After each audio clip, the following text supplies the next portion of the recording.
Student सेलों के श्रेणी क्रम संयोजन के बाद अब हमको पढ़ना है सेलों का समांतर क्रम संयोजन। समांतर क्रम संयोजन के लिए भी हमारा अब जो अप्रोच रहेगा वही सेम रहेगा। हमें समांतर क्रम संयोजन के लिए भी तुल्य विद्युत वाहक बल और तुल्य आंतरिक प्रतिरोध निकालना है। और हम लोग दो सेल के लिए जो भी प्रूव करेंगे उसको n नंबर ऑफ सेल के लिए हमको उसको जनरलाइज करना पड़ेगा। मतलब हमेशा तो जरूरी नहीं है कि हम 2 3 4 5 सेल लेके जोड़े, बहुत सारे सेल लेके जोड़ सकते हैं। जितना भी सेल लेंगे n का संख्या उतना हो जाएगा। अगर 100 सेल आप ले रहे हो तो n का मान कितना हो जाएगा 100। तो चलिए शुरू करते हैं। सबसे पहले इसका एक डायग्राम बना लेते हैं। दो सेल ले लेते हैं और दोनों सेल को समांतर क्रम में जोड़ देते हैं।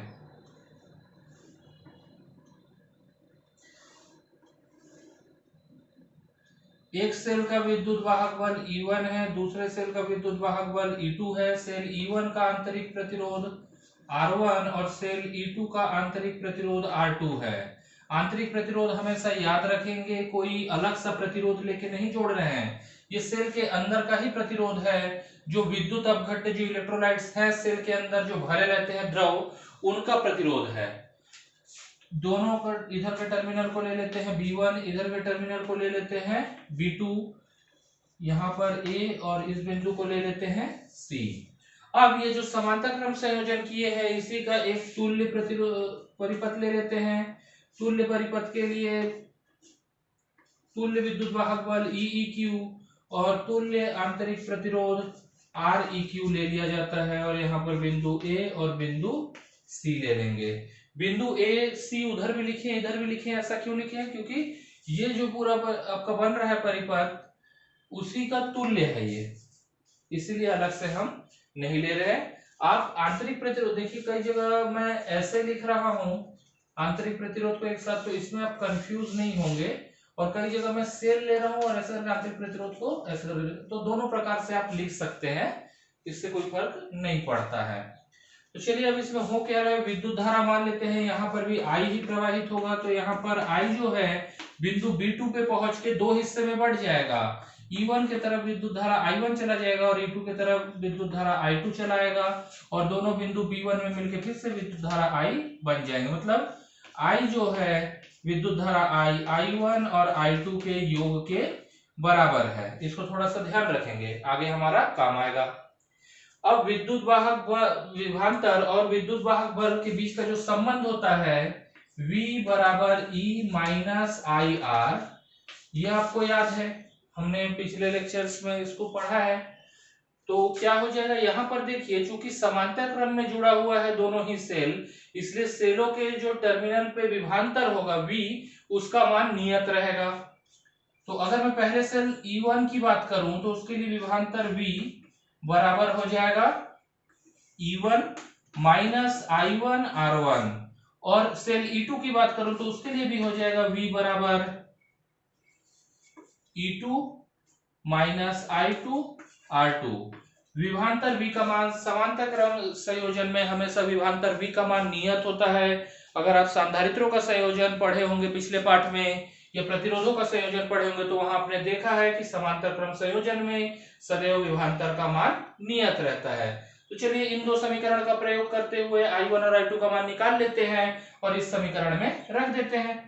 तो यहां पर हम लोग लिख सकते हैं I1 R1 बराबर E1 माइनस V। तो यहां से I1 बराबर आ जाएगा E1 माइनस V बटा R1। इसी प्रकार में अगर I2 विद्युत धारा का मान निकालूं तो I2 बराबर हो जाएगा E2 माइनस V बटा R2। यहां तक ही हो गया। अब ये जो I1 और I2 विद्युत धारा का मान निकाले हैं इसको इस समीकरण में रख दीजिए। तो I1 की जगह हम लोग क्या रख सकते हैं, E1 माइनस V बटे R1, और I2 की जगह हम लोग क्या रख सकते हैं, E2 माइनस V बटा R2। यहां से हम लोग लिख सकते हैं E1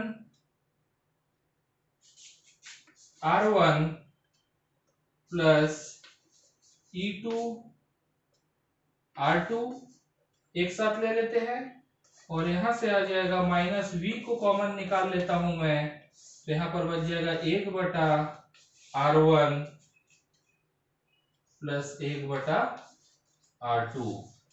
अब इसको थोड़ा सा आगे और हल करना है, तो इसको ऊपर का जो परिपथ है उसको मैं मिटा देता हूं। उम्मीद है आप इसको नोट कर लिए होंगे।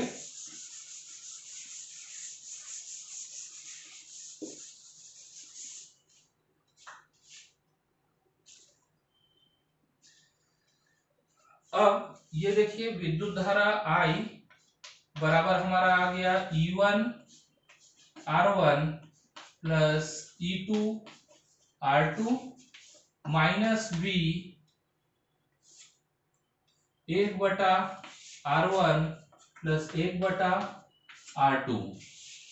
अब इस I और V गुणित 1/R1 प्लस 1/R2 की जगह आपस में बदल देते हैं, तो V गुणित आ जाएगा 1/R1 प्लस 1/R2 बराबर, इसको भी हम थोड़ा सा लघुत्तम लेके हल कर लेते हैं, तो यहाँ पर आ जाएगा R1 गुणित R2 और इधर आ जाएगा E1 R2 plus E2 R1,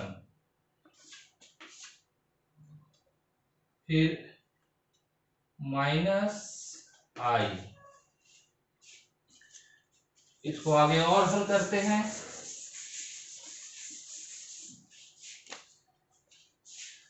अब अगर मैं यहां पर ले लूं लघुत्तम लेके हल करूं तो लिख सकता हूं क्या, R1 प्लस R2 बटे R1 गुणित R2 बराबर आ जाएगा E1 R2 E2 R1 बटे R1 गुणित R2 minus I।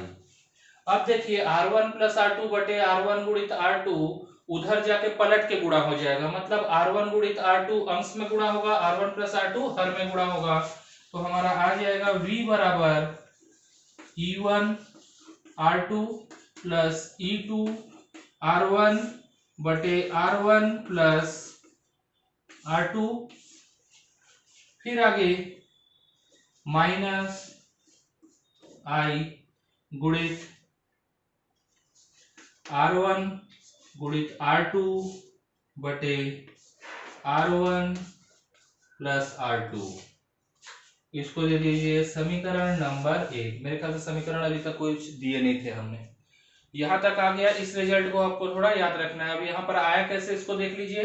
R1 R2 जाके जब अंश में गुणा हो गया तो हर का R1 R2 आपस में कट गया, और R1 R2 यहाँ जो अंश में था इधर आके हर में गुणा हो गया। R1 R2 जाके I के अंश में और R1 प्लस R2 इधर आके हर में गुणा हो गया। ये हो गया हमारा समीकरण 1। अब अगर परिपथ को आपने नोट किया होगा तो परिपथ से आप देख सकते हैं कि तुल्य जो विभवांतर होगा, तुल्य विभवांतर V बराबर हो जाता है EEQ माइनस I गुणित REQ। इसको समीकरण 2 दे दीजिए। समीकरण 2 और समीकरण 1 की तुलना कीजिए तो आपका कुतुल्य विद्युत वाहक बल जो है उसका मान कितना हो जा रहा है, इसका मान हो जा रहा है E1 R2 plus E2 R1 बटे R1 प्लस R2, और तुल्य आंतरिक प्रतिरोध REQ का मान जो होगा इसको हम लोग लिख सकते हैं R1 गुणित R2 बटे R1 प्लस R2। अगर इसको आप देखेंगे तो ये समांतर क्रम संयोजन का तुल्य आंतरिक प्रतिरोध है, जहां 1/REQ बराबर है 1/R1 प्लस 1/R2। तो ये आ गया आपका तुल्य विद्युत वाहक बल।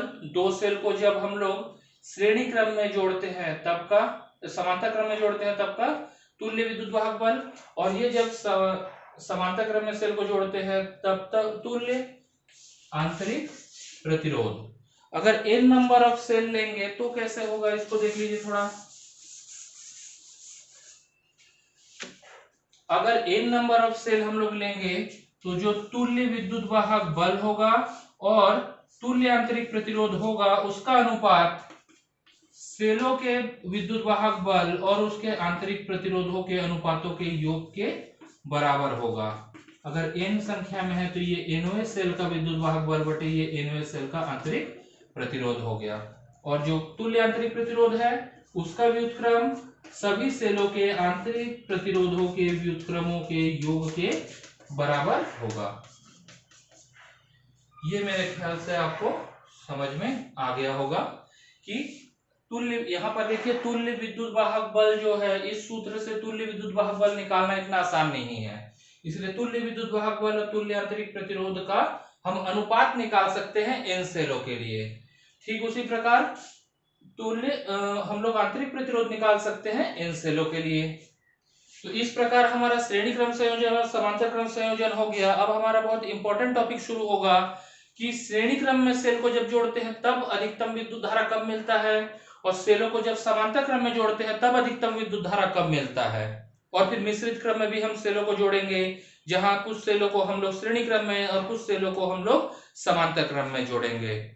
तो ये टॉपिक मेरे ख्याल से आपका क्लियर हो गया होगा। कुछ भी डाउट होगा तो आप मेरे को कमेंट कर सकते हैं।